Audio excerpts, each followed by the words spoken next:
On a hot and sticky morning in August of 1976, 44-year-old MrBallen Lokela woke up drenched in sweat. It was his first morning back in his remote village of Yambuku in the country of Zaire, and he didn't feel right.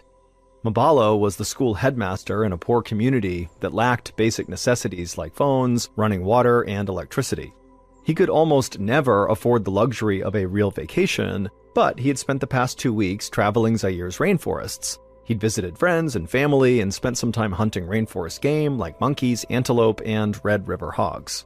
He'd had a great time, even though toward the end of the trip, he developed a persistent headache that developed into a fever. On the last morning, he woke up feeling shaky and nauseous, which made the long van ride back home absolutely awful. MrBallen had hoped that a good night's sleep in his own bed would help him feel better, but now, as he lay there staring up at the ceiling, he was feeling even worse. His stomach was churning and he felt a bit dizzy too. He could tell this fever was not about to go away on its own. He needed medication. The only medical care that was available was a local clinic that was staffed by Belgian nuns and a few villagers. There were no doctors, and the clinic was really just set up to provide prenatal care for pregnant women. But usually, the nuns did have enough medication to tend to the village's basic medical needs. So MrBallen dragged himself out of bed, careful not to disturb his sleeping wife. He fished a clean shirt out of his travel bag, and then made the long walk from his home down the dirt road all the way to the clinic. 20 minutes later, MrBallen felt weary from walking in the morning sun, but he could see the distinctive red metal roofs of the complex that housed the clinic just ahead. He felt grateful that these nuns from so far away had come to live in their village, especially today. He really needed their help. Once MrBallen had crossed the clinic's courtyard and stepped through the door, he felt a bit better. It was still cool inside, since the sun had not been up long enough to warm the building up yet. He looked down the row of beds, all kept impeccably tidy, and then he looked along one wall, and he saw a nurse was putting a few pill bottles into a row of beat-up supply cabinets. MrBallen knew this nurse. He was a local man who was named Sakado, who worked for the nuns. Sakado waved, and then asked MrBallen what brought him to the clinic that morning. MrBallen pointed at his head and said he'd been sick with a headache and fever for days.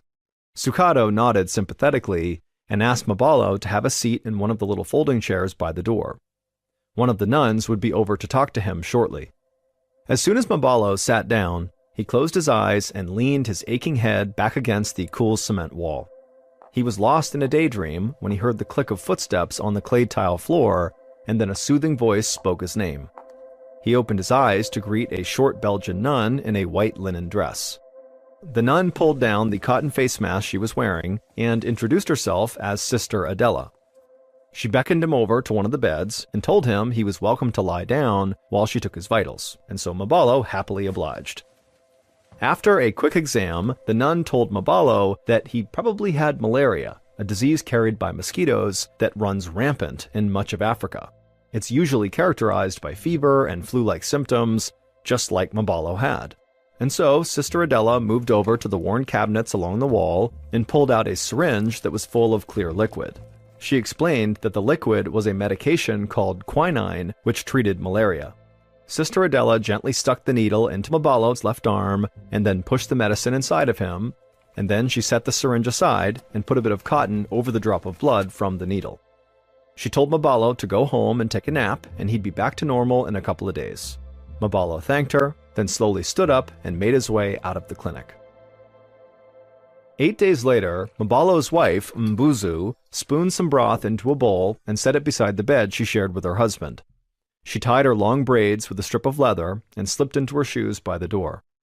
Her shoes looked miniature next to MrBallen's shoes. He towered over her when they stood side by side. But now, as he was curled up in bed, she thought he looked so small. MrBallen was still sick despite having gone to the clinic.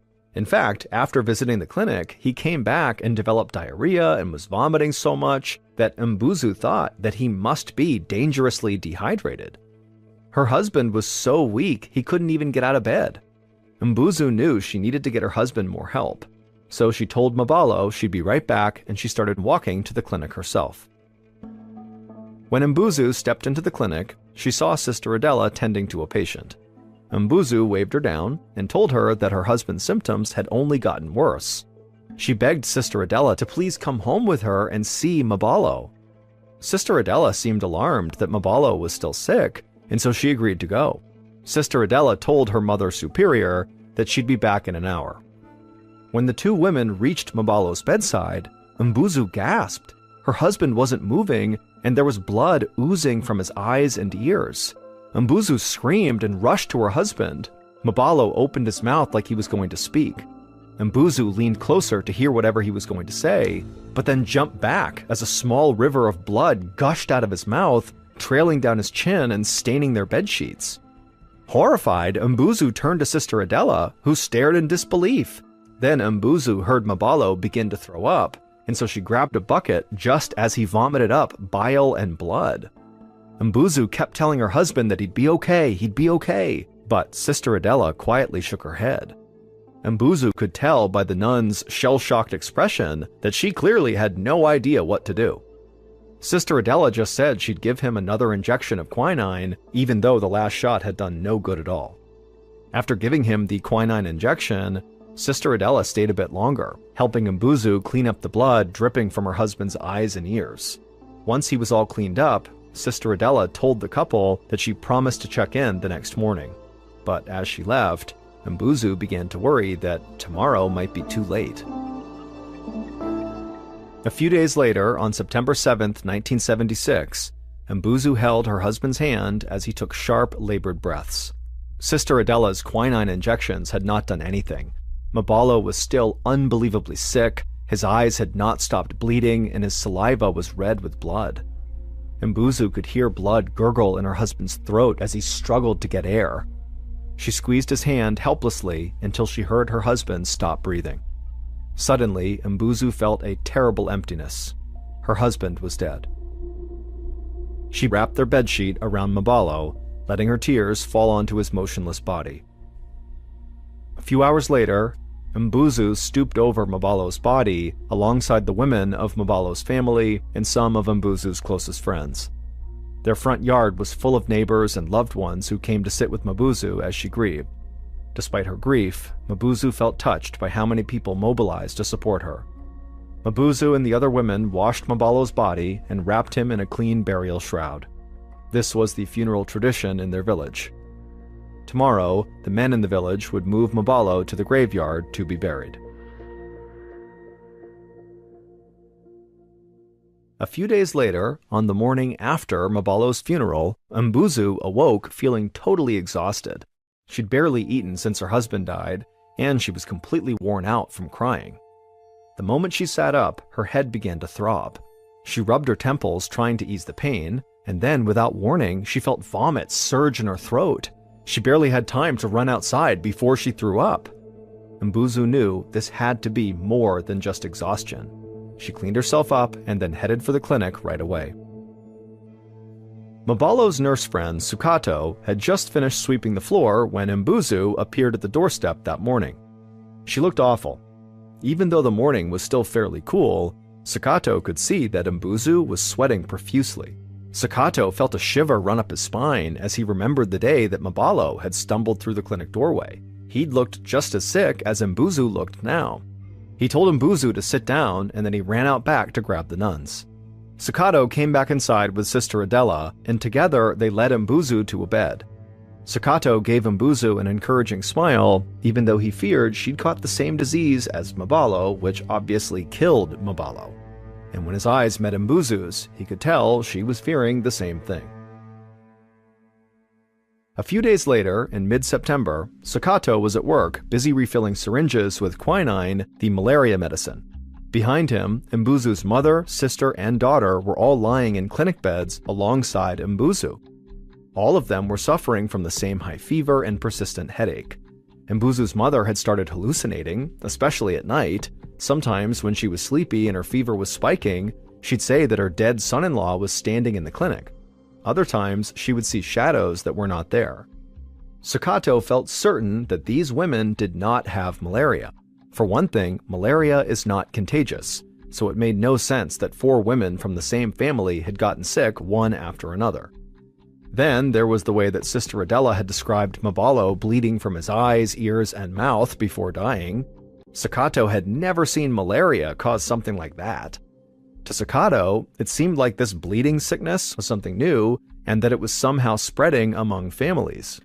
Mbuzu and her relatives had not started bleeding yet, but if their illness progressed anything like MrBallen's had, it wouldn't be long until they did. The thought of an entire room full of patients all bleeding from their eyes horrified Sakato, and if their disease really was contagious, then he could be lying in bed among them by tomorrow bleeding out of his eyes. But then he looked across the room to a perfectly healthy pregnant woman who was resting in bed with an IV in her arm. She had come in for a routine checkup and prenatal vitamins. For this woman and everyone else in Yambuku, the little clinic was the only healthcare they had. It was literally the difference between life and death for countless villagers. Sakato knew that whatever the risk, he had to keep coming back to work. People were counting on him. Full of renewed purpose, Sakato finished filling the syringes of quinine and went to help his patients. A week later, just before sunrise, Sakato stood outside the clinic door with a growing sense of dread. More and more villagers were getting sick, all with the same horrible symptoms. 21 people had come to the clinic with this disease so far, and every single one of them had lingered in bed, unable to eat or drink, growing so weak that they could barely lift their heads, until finally, around the 10-day mark after getting sick, blood would start leaking from their ears and eyes. Some patients had red-stained teeth from all the blood pooling in their mouths. After that, it was only a matter of days before they died from blood loss. Almost all of the people who'd gotten sick had died. Mbuzu had lived, but she lost her entire family.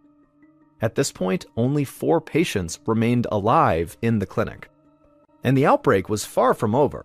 2 days ago, one of the pregnant women who came for prenatal vitamins began bleeding. Sakato had tended to her himself, knowing that if the mother died, her baby would too. The stress was really weighing on him. Even from the clinic doorstep, he could already smell the sweat and sickness of the patients inside. But as scared as Sakato was about getting sick himself, he was not going to stop helping. He pulled his protective mask from his pocket and wrapped it around his face. Then he unlocked the front door and stepped inside. As quietly as possible, Sakato moved down the row of beds, and by the far wall, the pregnant woman was lying on her side beneath the blanket. Sakato held his breath as he approached her, hoping she was still alive. But as he rounded her bed and crouched down, he could tell that she was not breathing. Sakato wanted to get a wet rag to clean her up a bit, but he knew that duty belonged to her family. So he just pulled the bedsheet up over her head and said a little prayer for everyone who remained in Yambuku. One morning a few days later, so in late September, Sakato sat by Sister Adela's bedside. The brave nun who had treated so many patients with the bleeding sickness now had the disease herself. And sadly, she was far from alone. 17 nuns lived at the mission, and 11 of them had fallen ill with this sickness. Sakato and Sister Adela had cared for them together, in addition to the patients still lying in the clinic across the courtyard. One by one, each of the 11 nuns had died except for Adela, who was barely clinging to life. The Mother Superior had been forced to close the clinic altogether, leaving this ravaged village with no one left to care for the sick and dying. Sakato's sick neighbors had started leaving Yambuku, searching for help in nearby villages. Nobody had returned alive. But it was no better in Yambuku. Sakato did the math and realized that so far, 90% of the people treated at their clinic for this bleeding sickness had died. Sakato pressed an aspirin into Sister Adela's shaky hand and then handed her a cup of water. The clinic had treated so many patients over the last month that they were down to their last aspirin, and this was it. Sister Adela thanked him with a hoarse voice, and he told her to please get some rest. Sakato left her room and walked down the long cement hallway that ran through the nuns' living quarters. For years, this had always been a very busy and bustling corridor, but now it was a ghost town. Sakato walked past empty room after empty room where the nuns used to live before the bleeding sickness had killed them. As Sakato neared the kitchen, he heard the crackle of static filtering in from the supply closet where the nuns kept their two-way radio. He peeked inside and found the Mother Superior turning dials as she tried to reach the outside world. She looked up at Sakato, and he was taken aback by the weariness in her face. She told him that all morning she'd been calling for help. She'd sent out radio signal after radio signal, hoping someone might hear and get word to the Red Cross or the Zairian government that they desperately needed help, but so far nobody had responded. Sakato felt a wave of dread wash over him as he listened to the Mother Superior's grim news. Over the past 6 weeks, they'd received no news from the outside world and no additional medical supplies. And now Sakato wondered how far the disease had really spread. Had it gone all the way across Africa? Was it all over the world? Was there anybody still left out there? Sakato needed fresh air. He stumbled out of the kitchen into the backyard behind the mission complex. Nearer to the tree line, there was a row of 11 white crosses marking the dead nuns' graves. Sakato had helped dig those graves. He imagined Sister Adela lying there on the edge of the jungle beneath her white cross, and now he wondered who would dig his grave when he eventually caught this sickness and died too. And then, almost like clockwork, a wave of nausea overtook him. Sakato hunched over and vomited on the ground, and when he looked down, his vomit was full of bile and blood. He had finally caught the bleeding sickness. About a week later, on the last day of September, Sakato was laying in bed staring at the ceiling. Because the clinic was shut down, he had just quarantined himself at home.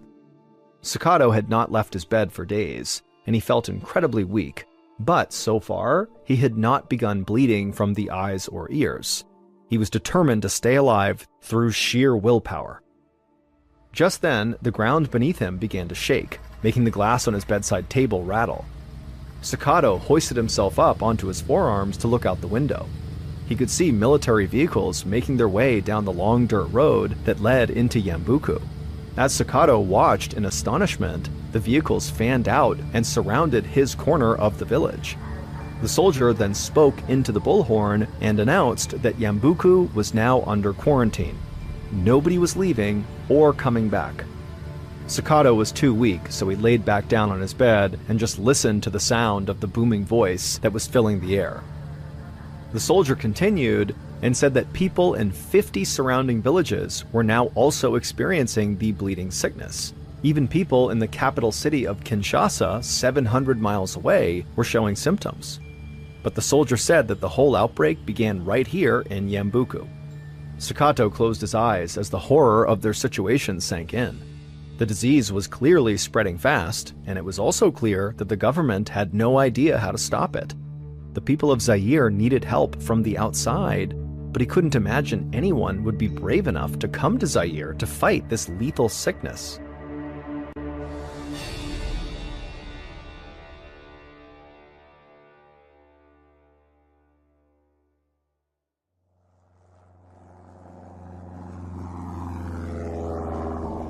A week later, a 27-year-old Belgian scientist named Peter Pio felt a rush of anticipation as he stepped off a plane onto an airstrip located 75 miles from Yambuku. It was a little more than a month after the first victim of the bleeding disease, Mabalo Lokela, had died. Peter was part of an international team of scientists and doctors sent to try to stop the disease before it spread beyond Zaire. Peter looked around the airstrip, taking in the lush green rainforest that hummed with plant and animal life. To him, it was the most beautiful landscape he'd ever seen. It was totally unlike anything in his native Belgium.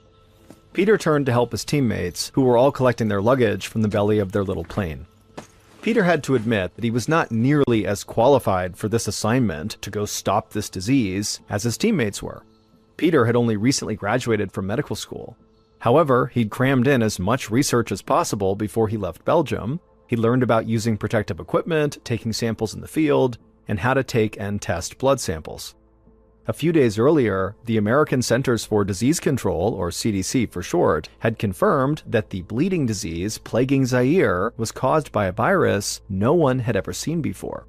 Nobody knew where this virus came from or how to treat it, but they did know where they needed to start the investigation. Nearly 1/4 of the 300 or so cases across the entire country were reported in Yambuku. So Peter and his more experienced teammates knew that their journey would start right there. Peter was last to collect his bags from inside the plane. He told the pilot they were good to go, and the pilot shouted adieu as the plane took off. It occurred to Peter right away that in this part of Africa, people didn't really say adieu, they would say au revoir to say goodbye, which was French for see you again. But the pilot had just said adieu, which simply meant goodbye, as though he did not expect to see Peter or his colleagues ever again. Peter swallowed hard. There was no going back now. So he hoisted his bag up onto his shoulder and then followed the rest of his team off the airstrip toward a line of waiting Land Rovers. 4 hours later, from the backseat of a Land Rover, Peter saw a group of small wooden houses with thatched roofs in the distance. He knew that it had to be Yambuku. As they reached the center of the village, the Land Rover stopped. It took a moment for Peter to see why the drivers had pulled over. The road into the clinic compound was blocked. Hospital gauze was draped across the entrance to warn people to stay away. On a tree nearby, a sign had been nailed up. It read, quote, "Please stop. Anyone who crosses here may die," end quote. Peter could feel the mood in the Land Rover shift, as though the gravity of this situation was now truly sinking in. But nobody said a word, so Peter decided to take charge. He jumped out of the Land Rover, stepped over the gauze barricade, and began walking toward the clinic. As he approached, 3 nuns came rushing out, yelling at him to stop. But Peter kind of held up a hand, and he told the first nun that came up to him that they were doctors, and they were here to help figure out what was causing the bleeding sickness. Peter was touched by the look of utter relief on the nun's face.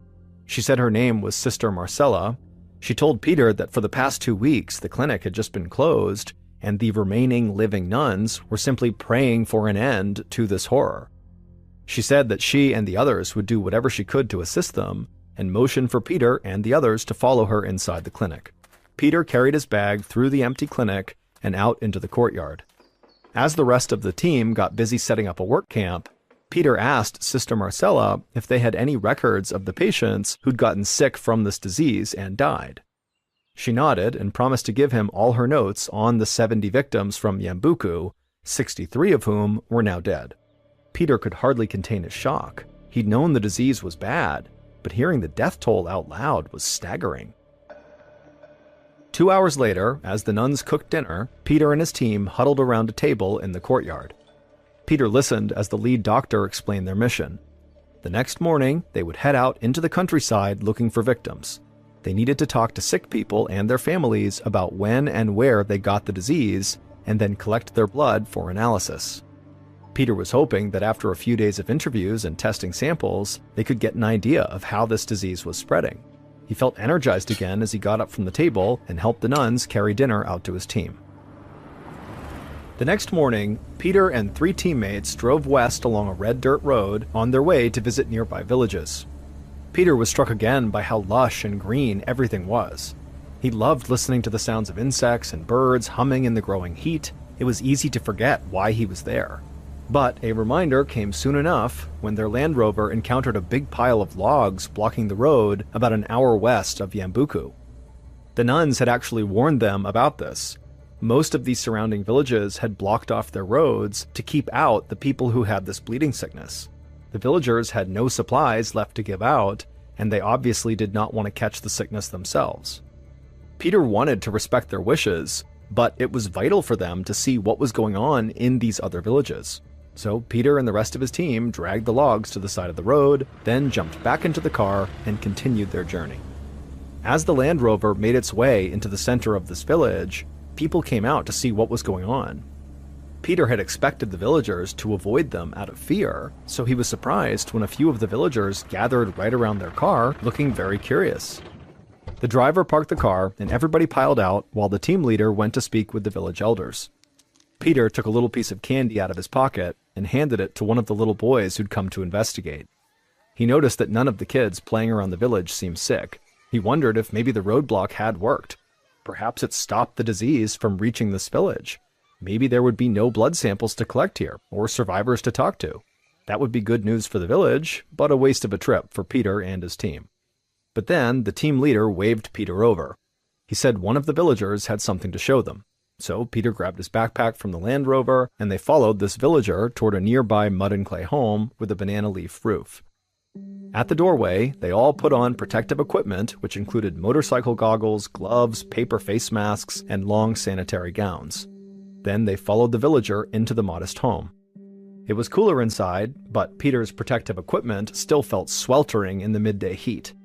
Toward the back, Peter saw a husband and wife laying on a raffia mat on the floor. As Peter neared them, he could see they were so weak they could barely move. Dried blood coated their ears and their cheeks from where it had streamed out of their eyes. To Peter, it was like something out of a zombie film, and for a moment, he just froze. But then he remembered where he was and what he had to do. Peter took a syringe out of his backpack and knelt down next to the woman.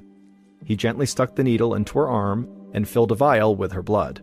The team leader knelt down on the other side of the raffia mat to take a sample from the man. Peter stood up and walked over to his backpack and pulled a little pouch from inside. He wrapped the vials of blood in plastic and stuck them into a baggie before putting the bag and the syringe into his backpack.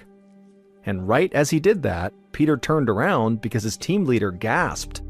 It took Peter a moment to realize what had happened. The sick man on the floor had just died. Peter just stood there for a moment, totally frozen in surprise. Then he looked over at the dead man's wife, who looked like she didn't have long to live either. To Peter, it felt callous to leave her, and yet there was nothing they could do. They had no idea how to treat this new disease. In fact, the only way they could help was just to keep on moving.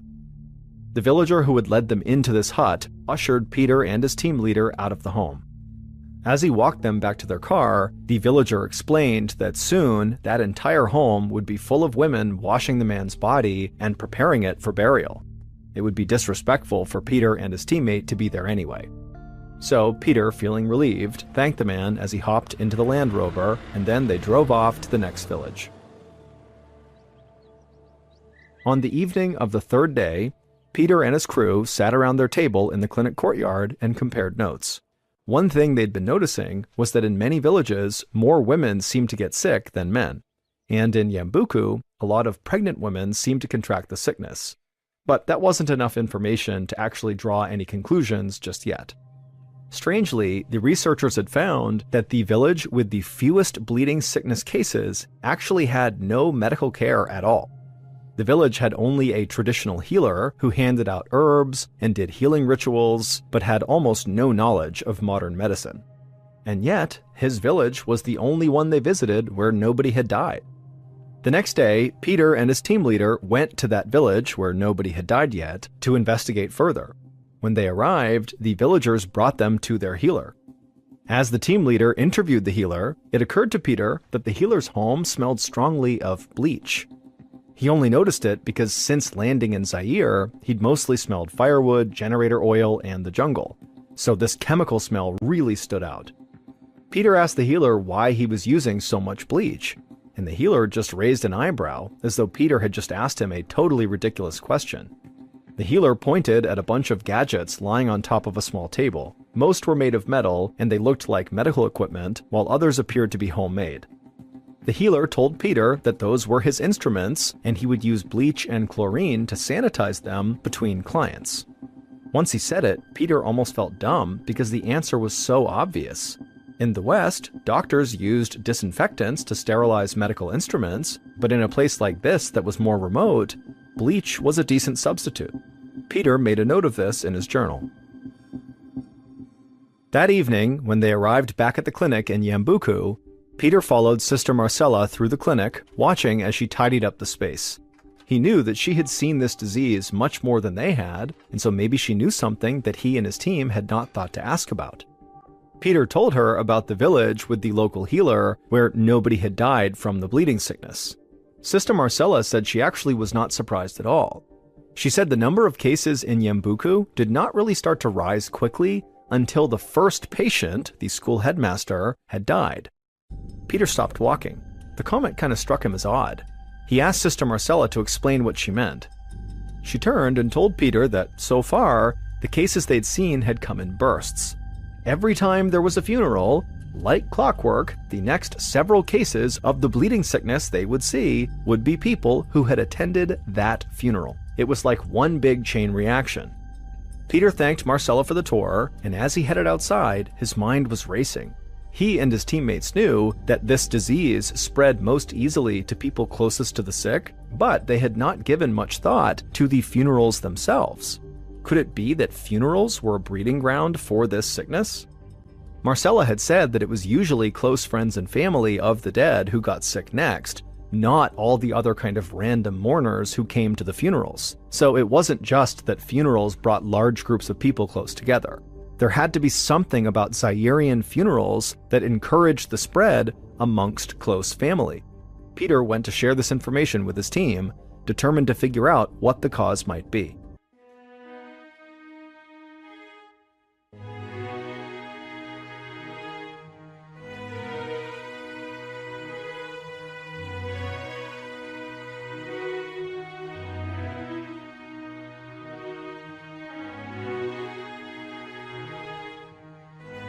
A few hours later, Peter sat around the courtyard table with his team, studying all the information they had collected from villages throughout the region.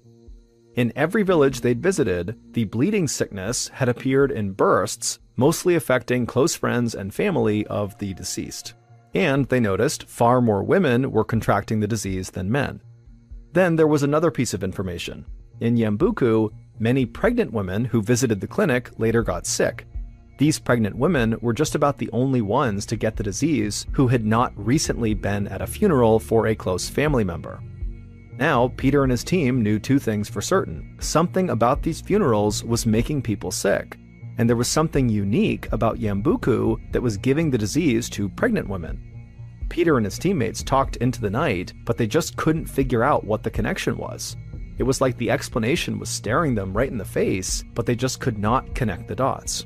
Peter rubbed his eyes, fighting off sleep. He did not want to give up and go to bed yet. So he stood and offered to make some coffee, and everyone agreed. Nobody was ready to call it a night. A few minutes later, Peter rummaged through the small kitchen in the nuns' living quarters, looking for the coffee. Then he heard footsteps behind him and turned to see the clinic's nurse, Sakato, carrying a tray of food. Peter had met Sakato several times and really liked him. Peter also knew that Sakato was one of the very lucky 10% of people to survive the bleeding sickness. So, to Peter, Sakato was like a walking miracle. Sakato also seemed to know just about everything, and he was always so eager to help. Peter asked Sakato if he wouldn't mind helping him find the coffee. Sakato smiled knowingly and then reached into one of the tall cabinets and pulled out a glass jar. That's when Peter had a thought. He asked Sakato to walk him through the procedure for when pregnant women came to the clinic for prenatal care. Sakato could do it in his sleep. He'd seen the nurses do it 1,000 times. He motioned for Peter to follow him into the clinic. There, Peter watched as Sakato walked to the counter in the back of the clinic and opened up one of the drawers. He withdrew 5 syringes and then told Peter that these were the 5 needles that they used to treat their patients. Vitamin shots for expecting mothers, and quinine shots for malaria patients. Sakato said they cleaned these needles every evening to keep them in good working order. As Sakato put the needles back in their drawer, Peter realized what Sakato had just said, that they were only cleaning the needles once a day. He blinked, trying not to seem too alarmed. He clarified with Sakato that the clinic used the same needles between pregnant women and bleeding sickness patients, and Sakato said yes, especially in the beginning when the nuns thought everybody just had malaria. Peter was dumbfounded. That meant healthy pregnant women who had come to the clinic to get a vitamin shot were likely being injected with tiny droplets of blood from people who had the bleeding sickness. No wonder so many pregnant women and their babies were dying in Yambuku. They were being directly injected with the disease by their nurses. The thought of it made Peter sick. Peter remembered the healer whose home smelled like bleach. He had been actually sterilizing his instruments between patients, and so that was why the bleeding sickness had not spread in his village. Now the wheels in Peter's brain were really turning. He thought back to the man who died right as they took his blood sample during the first week in Zaire. The villager who'd taken them there had said the women in the dead man's family had to wash his body for burial right away. And right then, Peter's eyes went wide as he had this sudden realization.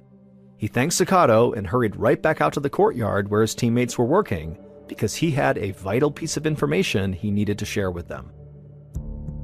Peter and his team soon realized that the bleeding sickness was spread through contact with bodily fluids. In Zaire, part of the funeral custom was for the women in the family to wash the body of the deceased immediately after death. The virus was still very much alive on the dead body and spread when loved ones came into contact with bodily fluids such as blood. Meanwhile, the pregnant women in Yambuku were getting this disease from contaminated blood on the syringes used for their vitamin shots. As Peter and his team researched the disease further, they soon discovered that this lethal virus was originally confined to animals like chimpanzees and fruit bats. Mabalo Lokela, the school headmaster in Yambuku, and Patient Zero likely ate infected game on his hunting trip and became the first human victim. His wife Mbuzu and her family then caught the virus while preparing his body for burial. By the time Peter and his team learned how the bleeding sickness spread, nearly 300 people across Zaire and neighboring southern Sudan had died. But the spread was stopped thanks to the villagers' self-imposed quarantine and medical information being shared widely about the danger of sharing needles and touching bodily fluids. Peter and his teammates were tapped with naming this disease, and they decided to call it the Ebola virus after a river in the area. They thought about naming it Yambuku, but they didn't want to stigmatize the village. Since 1976, there have been more than 38 outbreaks of Ebola and over 15,000 deaths. Now, there is a vaccine for a particular strain of the Ebola virus, but as of today, there is still no cure.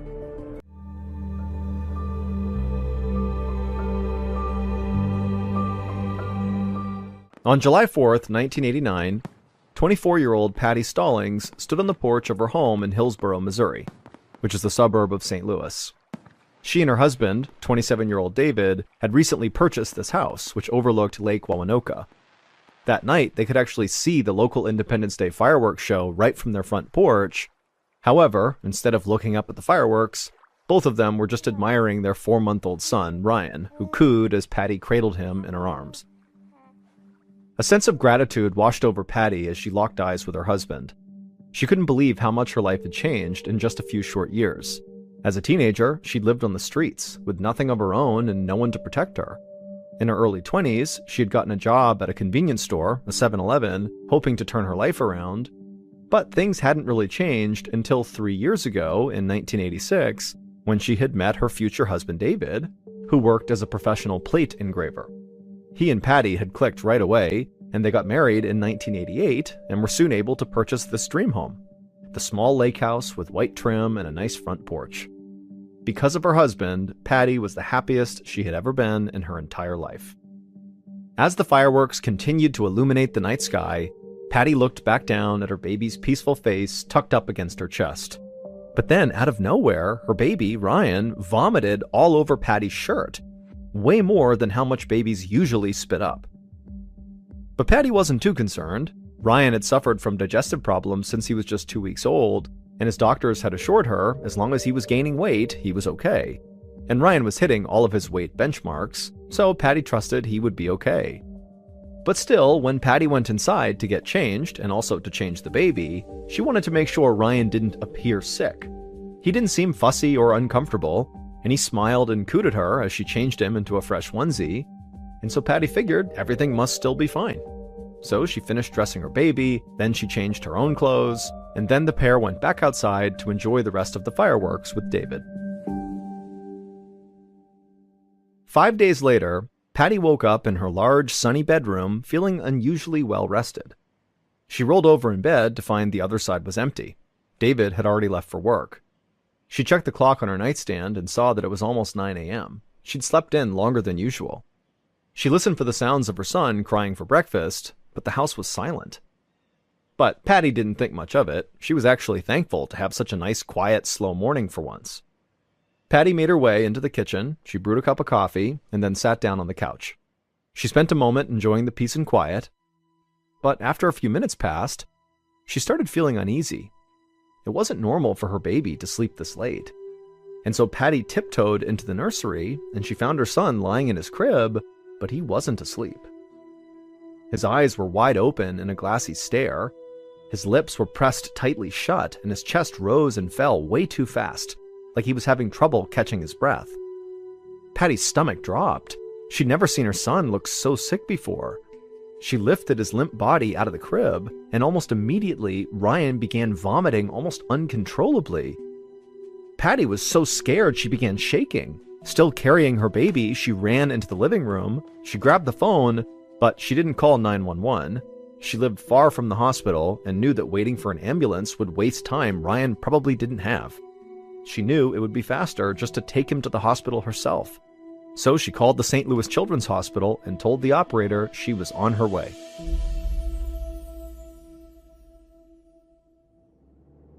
"10 minutes later, Patty sped down the highway towards St. Louis. She wasn't familiar with the roads, and driving in the city made her nervous. And so as cars honked and swerved around her, she tried to look down at the paper map in her lap to read it, but it was really hard to do that and also drive. As Patty turned around to check her blind spot, she caught a glimpse of Ryan in his car seat. It looked like his chest was barely moving. Afraid her son was just going to stop breathing altogether, Patty turned back around and just began looking out ahead for any highway sign that might just tell her where to go. Right up ahead, she noticed a sign that had a big H on it right near an exit ramp, and Patty knew that meant there had to be a hospital close by. So she flipped on her blinker, she got off the freeway, and followed the hospital signs towards the emergency room. It wasn't until she pulled into the parking lot of that hospital that she realized it was not the St. Louis Children's Hospital that she had called. The sign on the building that she was at said Cardinal Glennon Children's Hospital. But really, it didn't matter to Patty. She was just happy to be somewhere with doctors who could help her son. So she turned off her car, she jumped out, and she opened up the back door, and she reached in, and Ryan's tiny body was just so limp in his car seat. Patty unstrapped him carefully and then picked him up and held him tight to her chest. She could barely hear his shallow breathing as she ran with him inside the emergency room. Once she was inside, Patty rushed to the check-in desk and explained what was going on. A young nurse arrived quickly and ushered her and her son into the pediatric intensive care unit. The nurse then took Ryan out of Patty's arms and brought him into an examination room. Patty followed, feeling totally helpless. As Patty walked into the room, she saw her son was already being hooked up to a nasal cannula, which is like a thin tube with two prongs that are inserted into the nose. When they turned it on, it sent oxygen into Ryan's lungs, helping him breathe. Within moments, Patty could see her son's chest was now rising and falling normally, and she was so relieved. As soon as the ER doctor confirmed that yes, Ryan was stable now, Patty asked a nurse to use the hospital phone. She needed to call her husband. Later that day, Patty and her husband David sat by Ryan's bedside, watching him breathe through the tube attached to his nose. After such a frantic morning and afternoon, Patty was totally exhausted, and David, who had left work early to be there, was also very tired. And so as the anxiety of the day began to fade away, because Ryan was very stable at this point, the parents began to nod off. But before they could fall asleep, an older man in a white coat entered the room. He had graying hair and a round, reddish face. He sat down next to the parents and introduced himself as Dr. Stevens, the hospital's chief of pediatrics. Patty couldn't read the doctor's expression. It was like he'd practiced keeping his face totally neutral, most likely so he could deliver any kind of news, good or bad, with some level of professional distance. Dr. Stevens told the parents that their son, Ryan, seemed like he was going to be okay, but he really wasn't sure what had caused their son's illness. He had ordered some blood tests, but it could take days to run them all, and Ryan needed to stay in the hospital until the results were in. Until then, there was really nothing Patty or David could do, and so Dr. Stevens suggested that they go ahead and actually nod off and try to get some rest. 3 days later, on July 12th, Dr. Stevens strode down the hospital hallway, followed closely by two men wearing black suits. The doctor was totally on edge. In his long career as a pediatrician, he'd seen a lot of shocking things, but nothing like this.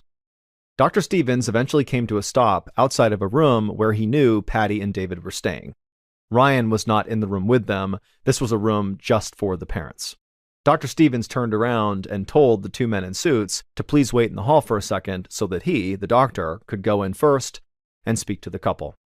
The two men in suits nodded and stayed put, and Dr. Stevens, he took a deep breath, turned around, and then knocked on the door, But then before waiting for an answer, he just opened it up and went inside. Patty and David were sitting on the bed inside the room, looking tired but also hopeful. Dr. Stevens immediately told them that he had good news. Their baby, Ryan, was going to be okay. Dr. Stevens watched relief wash over both parents, and then Patty asked the doctor, when could they see their son? Dr. Stevens paused. He knew what he was about to say next was going to start a very difficult conversation. He explained that Ryan's diagnosis, while not fatal, was still very serious and deeply concerning. According to lab reports, Ryan had high levels of ethylene glycol in his system, and ethylene glycol was one of the main ingredients in antifreeze. It was extremely toxic if consumed, and there was no way a baby of Ryan's age could ingest antifreeze on his own. He couldn't even crawl yet. Dr. Stevens paused to gauge Patty and David's reaction, looking for any signs of guilt or panic, but their faces were blank with confusion. So Dr. Stevens continued, being very careful to keep his tone detached as he made his meaning crystal clear. There is only one way Ryan could have antifreeze in his system, and that would be if someone deliberately fed it to him. In short, he was telling the parents that their child had been intentionally poisoned, and Patty and David were the main suspects. Dr. Stevens watched the parents closely as they finally registered what he was saying. Their eyes went wide and their mouths fell open. He half expected them to begin protesting, but they actually just didn't say anything at all. They just stood there, stunned. Then Dr. Stevens walked over to the door and rested his hand on the doorknob, and then he told the parents that, given the circumstances, he had contacted both the Missouri Division of Family Services and the police. Then Dr. Stevens opened the door to reveal the two men in suits. They were detectives with the St. Louis Police Department, and they were here to interview Patty and David. The little room fell silent as Dr. Stevens watched Patty and David stand up and follow the two detectives down the hallway towards two rooms where each parent would be interviewed separately. 9 days later, Patty stood at her son's bedside in the Cardinal Glennon Children's Hospital. Ryan smiled up at her with no breathing tubes in the way. He cooed and grabbed at the air. Patty wanted to reach down and pick him up, but she was too anxious. Two nurses stood in the corner of the room like guards, watching her every move. When the detectives had interviewed her the previous week, they'd asked her a lot of invasive questions about her marriage and her baby. They kept repeating that either she or her husband must have poisoned Ryan. The whole thing just felt like some sick joke. Patty insisted she was innocent. She had no idea how her son ended up with antifreeze in his system, but she knew she and David were not to blame. The police did eventually let them go, and they'd spent every night at the hospital since then, but still, every time Patty left her room, she could feel the staff looking at her with intense suspicion. Patty turned and made eye contact with one of the nurses standing in the corner of the room. Patty asked if she could hold her baby. The nurse hesitated and then said, "Yes, you can." Patty reached down, but before she could pick Ryan up, Dr. Stevens came into the room. Patty instinctively pulled her arms back. She'd felt like she'd been caught doing something wrong, even though all she really wanted to do was just hold her baby. Dr. Stevens came over to Ryan's bedside and took a look at him. Patty knew her son had been improving, but she was still kind of surprised when Dr. Stevens said Ryan was healthy enough to leave the hospital. Patty broke into a huge smile at this news. She'd been so confused and anxious, but now her son was healthy again. The police hadn't arrested her and her husband. It sounded like everything was going to be okay. But then she saw the doctor's expression shift. He explained that Ryan was being released from the hospital, but he was not going home with Patty and David. The police investigation was still ongoing, and until they knew more, Dr. Stevens had to release Ryan into the custody of the state. Ryan was going to be placed in foster care. Patty was stunned and heartsick. She'd assumed once Ryan got better, they'd be able to move on. But now she realized this problem was going to be much bigger and go on much longer than she'd anticipated. But more than anything else, she was just worried about some stranger taking her baby home. She had no way of knowing if the foster family would actually take good care of him. Patty wanted to scream, but looking at Dr. Stevens' face, she knew it wouldn't make any difference. So she turned away from the doctor and sat down next to Ryan's hospital bed, saying she wouldn't leave his side until she absolutely had to. 6 weeks later, Patty, David, and David's parents arrived at a state-sponsored childcare facility in St. Louis for a visit with baby Ryan. Ever since they'd left the hospital, Patty and her husband had been attending these meetings every Thursday. Patty was excited to see her son, but she was frustrated that the police investigation still was not over. As long as the police were still looking into Ryan's case, she couldn't bring him home. And so the only time she got with her son were these 1-hour-long meetings just once per week. Ryan's foster parents would drop him off at the childcare facility and then pick him up as soon as Patty and David left. To Patty, the whole situation felt ludicrous and backwards, but at the same time, she would much rather spend just an hour with her son each week than no time at all. Patty, David, and David's parents entered the building, and right away a social worker met them at the door, and she was holding Ryan. Patty's heart leapt when she saw her son. He looked healthy and he smiled as soon as he saw her. Patty reached out and took him from the social worker's arms and carried him down the hallway into a small playroom. The social worker followed the family inside to supervise their visit. For the next hour, Patty, David, and David's parents showered baby Ryan with attention. For Patty, it was bittersweet. They should have been doing these things at their home, not in some facility. When the hour was almost up, David's parents got up to leave. David offered to walk them to their car, and the social worker went along too. They all left the room, and Patty was suddenly alone with her son for the first time in 6 weeks. Suddenly, Ryan began crying. Patty knew he must be hungry, and his foster parents had left a bag for him, so she checked inside of it and found a bottle of formula. She took it out, cradled Ryan in her arms, and began feeding it to him. Patty gazed down at her son, who looked totally content drinking out of his bottle. She held on to hope that she would have him back home soon, and this entire situation would just be over. 3 days after the visit, Patty and David were sitting on their porch looking out across the lake when a police cruiser pulled up in front of their house. 2 officers stepped out, walked up, and announced that they had a warrant. They were there to search their home. Patty could see that her husband was about to protest, but she nudged him, basically saying, "Be quiet, let this happen." At this point, she didn't care what the police did, and the sooner they finished their investigation, the sooner they would realize the parents had done nothing and Ryan could come home. And so while the detectives searched their house, Patty and David just sat together on the porch, not really saying anything. There wasn't anything to say. They both just wanted this to be over. After about an hour, Patty heard the officer's footsteps coming towards the front door. She turned to look at them and saw that they were carrying a large paper bag with the word evidence printed on the front. Before Patty could even say anything, they told her she was under arrest. She stared at them, frozen in shock. Beside her, David stood up out of his chair. He told the officers they can't be serious. But the detectives assured him they were. They said there were a lot of things that Patty and David didn't know. That very morning, Ryan's foster parents had had to take him to the Cardinal Glennon Children's Hospital. Once again, he was suffering from symptoms of antifreeze poisoning.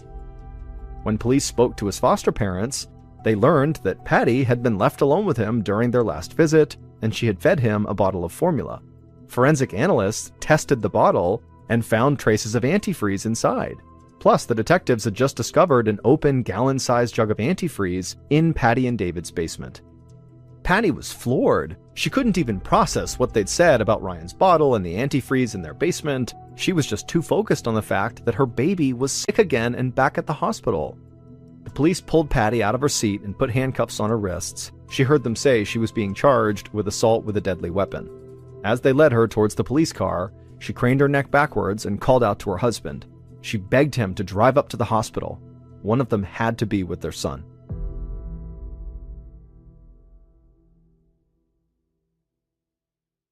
"4 days after his wife was arrested, David shifted in his chair in the waiting room of the Cardinal Glennon Children's Hospital. For the past 4 days, he'd been living in his own private hell. He couldn't sleep, he barely ate. He could only think about 2 things: his wife being locked up in a jail cell, and his son sick in the hospital. And in fact, Ryan's condition was much worse this time than it was the last time. This time, he was not getting better, and in fact, the doctors had placed him on life support. A few minutes later, Dr. Stevens walked into the room. The doctor's face, which was usually professional and emotionless, was now drawn. David asked what was going on, and Dr. Stevens couldn't help himself, and he just let out this long sigh. Then the doctor explained that despite everything the hospital had tried, his baby Ryan was not getting better. The poison had damaged his organs beyond repair, and there was no chance he would recover. Dr. Stevens told David that if he was religious, that he should think about contacting a minister to baptize his baby Ryan before it was too late. The little boy was very likely not going to make it. These words hit David like a punch. The grief was so immediately overwhelming that he could physically feel it in his chest. But the worst part was, he still didn't understand how this was even happening. David could barely speak, but he managed to whisper out that his wife really needed to be here. Then David just ran to the waiting room payphone, and after calling the jail where Patty was being held, and then also the local courthouse, David ended up talking to the judge in charge of Patty's case. And David begged the judge to please release his wife so she could at least come to the hospital and be with her child during his final moments. David assumed the judge would have at least some sympathy for their situation, so he was surprised when, without the slightest hesitation, the judge said no. He called Patty a baby killer and refused to let her anywhere near her son. At this point, David's grief turned into rage. He slammed the phone down and crumpled into his chair. In the span of only 2 months, his perfect life had fallen apart. But despite what the police and the judge said, he knew Patty was innocent. She adored their son. There had to be a better explanation for what was going on. David took a deep, shuddering breath and then turned to see Dr. Stevens standing there. In a soft voice, the doctor said they needed David's permission to disconnect Ryan from his life support machine. David asked if there was absolutely anything else they could try, but Dr. Stevens just shook his head and said no. And so, with no other options, David did give his permission. That same afternoon, David went into Ryan's room in the intensive care unit, and he choked back tears as a minister baptized his son. And then at around 5 p.m. on September 7th, 1989, David held Ryan as the doctors turned off his life support. David would sit there cradling his baby until his baby slowly passed away. A few hours later, David had to make one of the most difficult phone calls of his entire life. He had to call Patty in jail to tell her that her son was dead. When Patty heard the news, it was like the whole world just faded away. All she could hear was David's voice, explaining how he'd tried to convince the judge to let her come to the hospital, but he'd refused. David swore he'd done everything he could. He was scraping up money from relatives to hire a good lawyer. He promised he would get her out of jail as soon as he could. And then, for at least a full minute, Patty and David just stayed on the phone, saying nothing to each other. As the white cinder block walls of the jail's call center came back into focus, Patty saw the guard tap his wrist, letting her know her time was up. Patty told David she had to go, and then she hung up the phone and followed the guard out of the room, feeling totally numb. The next morning, Patty awoke to see a gruff-looking police deputy standing right outside the bars of her cell. He was there to give her even more bad news. Because her son had passed away, her charges were now being upgraded. In addition to assault with a deadly weapon, she was now being accused of first-degree murder. Patty grabbed a pillow and put it over her face. She felt like she'd been dragged into an alternate universe. She just couldn't understand how any of this could be real. The following month, in October, Patty sat on a plastic chair inside of the jail doctor's office. Across from her was a young physician who looked like he'd rather be anywhere else in the world right now, and frankly, Patty felt the same way. She told the doctor she'd been feeling overwhelmed. Her hair was falling out, she was gaining weight, and she wasn't menstruating. At first, she just assumed that the stress of this horrible situation she was in was making her physically sick. But now, she was beginning to think it actually might be more than that. The doctor did not seem very sympathetic, but he did run a few tests, including collecting blood and urine samples. And while he waited for test results, she went back to her cell.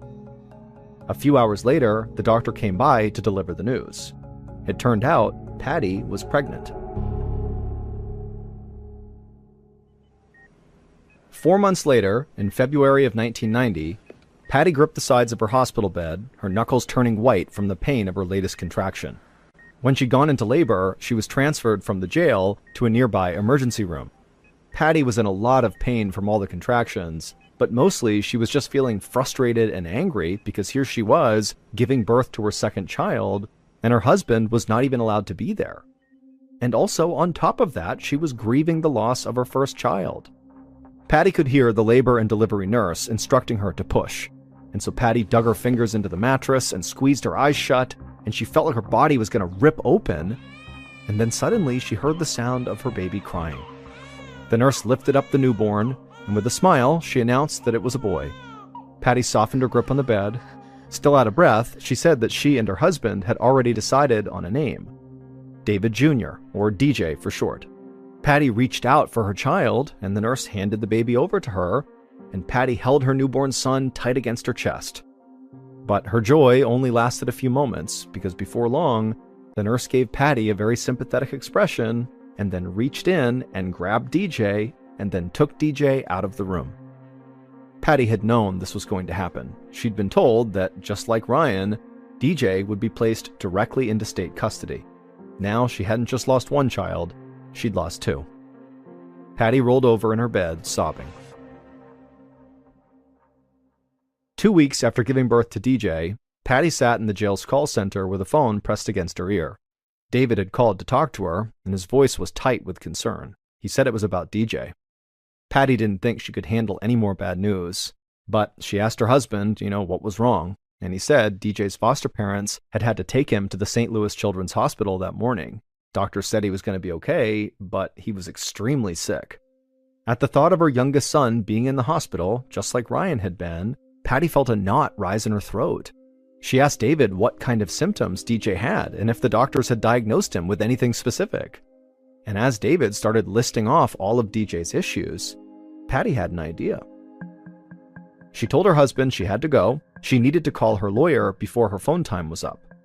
David had managed to collect enough money from his family to hire an attorney for Patty.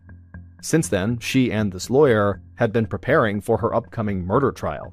And in her experience so far, the lawyer tended to be very busy and somewhat difficult to reach.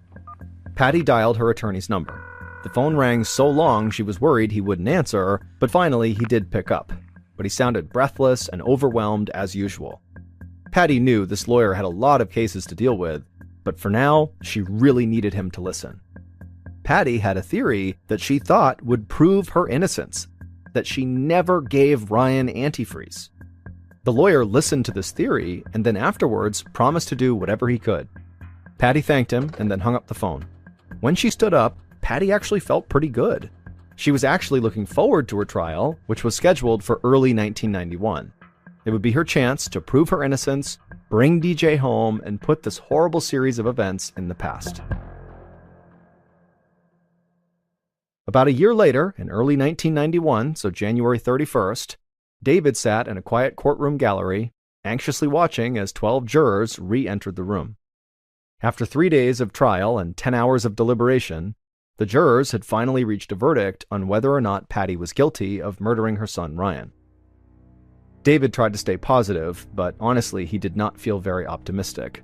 The prosecution had been led by a tall, imposing man named George McElroy. He was the lead prosecutor in Jefferson County, Missouri, and he had presented an overwhelming amount of evidence against Patty. The prosecution's witnesses had testified that antifreeze had been found in Ryan's blood twice. The results were confirmed by 2 different laboratories using 2 different diagnostic methods. Plus, analysts had found traces of ethylene glycol in Ryan's bottle, and also an open container of antifreeze inside of David and Patty's house. All through the trial, David had anxiously waited for Patty's lawyer to present Patty's theory, the one she thought could prove her innocence. The lawyer had tried to make an argument for it, but he didn't call an expert witness to testify. So the judge wouldn't allow it into evidence, and the jury wasn't allowed to consider Patty's theory. David had been furious. It wasn't easy to pay for this lawyer, and now he felt like the lawyer had kind of failed, and Patty's defense had been a total disaster. But there was nothing David could do now. The jurors sat down in the courtroom, and the jury foreman approached a microphone. David tapped his foot anxiously as he saw his wife at the front of the room, standing up, getting ready to hear what this foreperson had to say. Then David heard the foreman's voice through the courthouse speakers. But as the foreman read the verdict, it was like David's brain couldn't process what he was hearing. The jury had found Patty guilty of first-degree murder. After the verdict was read, David saw Patty collapse back into her chair. He couldn't see her face from his seat. All he saw were two policemen immediately handcuffing her and leading her out of the courtroom. David dropped his head into his hands, feeling a mixture of fury and despair. No matter what the prosecution had said, David did not have a shred of doubt about his wife's innocence. A week later, David was at home when he received a call from Patty's attorney. He was calling about Patty's sentence. She had just been sentenced to life in prison without the possibility of parole. David was crushed. He hung up the phone and started pacing back and forth across his living room, trying to think of some way he could fix this, but he just couldn't think of anything.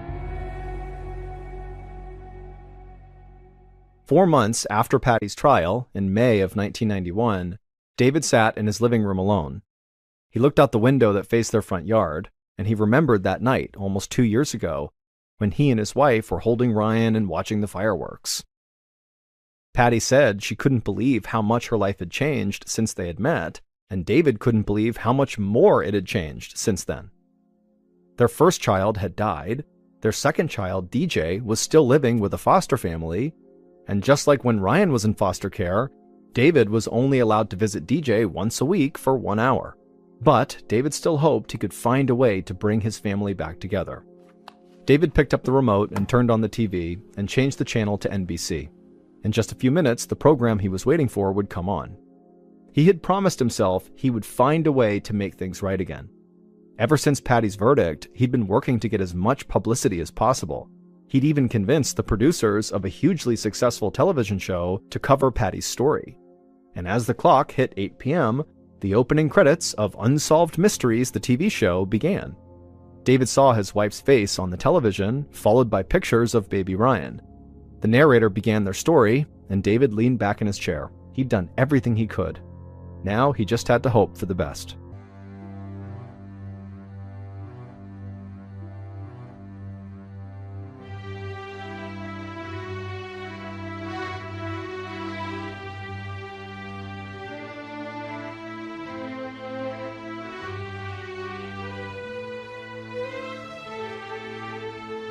At the same time this show was playing, across town, a geneticist and pediatrician named Dr. William Sly sat at home in his easy chair watching the same Unsolved Mysteries broadcast. As he saw pictures of baby Ryan and listened to interviews with Patty, the doctor found himself totally hooked into this story. He also thought he might be able to help David and Patty. Dr. Sly was the chairman of St. Louis University's Department of Biochemistry. When he heard Patty explain her theory of why she was innocent on the show, the same theory her lawyer did not present at her trial, Dr. Sly thought it made sense. And if Patty's theory really was true, then Patty really had been wrongly convicted. The next morning, when Dr. Sly arrived at work at his university laboratory, he pulled one of his colleagues aside, Dr. James Shoemaker, to tell him about Patty's theory. But when Dr. Shoemaker heard Patty's name, he stopped in his tracks. He said he'd heard about the case over a year ago, in April of 1990. He also thought Patty's theory sounded viable, so he'd reached out to one of the laboratories that tested Ryan's blood. He'd requested copies of all their lab reports, as well as any samples of Ryan's blood that they still had on hand. Back then, Dr. Shoemaker had done his own analysis, and his results didn't exactly match the ones that one of the laboratories that tested Ryan's blood had come up with. At the time, Dr. Shoemaker didn't know what to do with this information, but he still had all the paperwork in his office. Dr. Sly's heartbeat quickened. He told his colleague he needed to see those lab results right now. The two doctors raced down the hallway to Dr. Shoemaker's office. Dr. Sly anxiously looked on as his colleague rifled through a stack of papers on his desk. Dr. Shoemaker grabbed a few sheets and held them out. Dr. Sly picked up the documents and started scanning through them. And as he compared the original lab results with Dr. Shoemaker's analysis, Dr. Sly's jaw dropped. He asked Dr. Shoemaker for a piece of paper and a pen. He needed to write a letter to the county prosecutor. 4 months later, in September of 1991, County Prosecutor George McElroy stood in front of a huge crowd of reporters and a cameraman. He looked to his right and he saw Patty and David standing beside them. Both of them had totally stoic expressions on their faces. Prosecutor McElroy straightened his jacket nervously. This was the most important and most embarrassing press conference of his career. He leaned close to the microphone and announced that he'd done something unprecedented. He had asked the county circuit judge to dismiss the murder charges against Patty Stallings. He said after reading Dr. Sly's letter and consulting with another independent medical expert, he was finally convinced of Patty's theory. She'd been right all along. Baby Ryan didn't die from antifreeze poisoning. For over 2 years, Patty had been accused of poisoning her son, but she had never hurt him. Nobody had.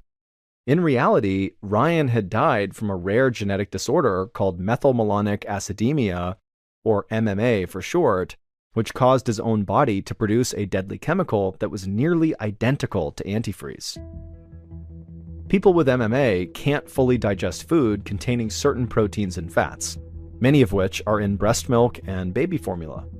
When these nutrients are not properly processed, they break down and turn into poison in the body. This causes vomiting, lethargy, trouble breathing, and organ damage. Patty had told her lawyer that she believed Ryan could have this disorder because his little brother DJ had it too. When DJ had fallen ill, his symptoms were the exact same as Ryan's, but instead of finding antifreeze in his blood, DJ's doctors had found a toxic substance called propionic acid. Propionic acid is often a telltale sign of MMA. It's also almost chemically identical to ethylene glycol, which is the poison found in antifreeze. The molecules are only different by a few carbon atoms, and so the two are easily mistaken for each other. When Dr. Sly saw Ryan's case on Unsolved Mysteries and then looked over the baby's lab results, this was the tiny discrepancy he found. The substance that analysts thought was ethylene glycol was actually propionic acid. Tragically, if Ryan had been treated at St. Louis Children's Hospital, where DJ had been correctly diagnosed and Patty was trying to take Ryan when he first got sick, all of this could have been avoided. Instead, the analysts at Cardinal Glennon and the other labs that tested Ryan's blood had unfortunately misidentified this naturally occurring substance as antifreeze, and their incorrect findings had been used to send Patty, an innocent woman, to prison for life. It is worth noting that the mix-up in going to the wrong hospital would not have necessarily saved Ryan because MMA has an extremely high mortality rate and long-term survival is not very likely. As prosecutor George McElroy stood before the crowd of reporters, he admitted he'd been wrong, and then he personally apologized to Patty and David. He said even though their suffering could not be undone, he would make sure Patty was fully exonerated and she would get to bring her surviving son, DJ, back home. Patty and David filed lawsuits against the Cardinal Glennon Children's Hospital, the diagnostic labs who'd misdiagnosed Ryan, and 3 different physicians. In 1993, they received an out-of-court settlement for an undisclosed amount. Their surviving son, DJ, battled the same genetic disorder that killed his brother, and unfortunately, it took his life too in 2013, when he was just 23 years old.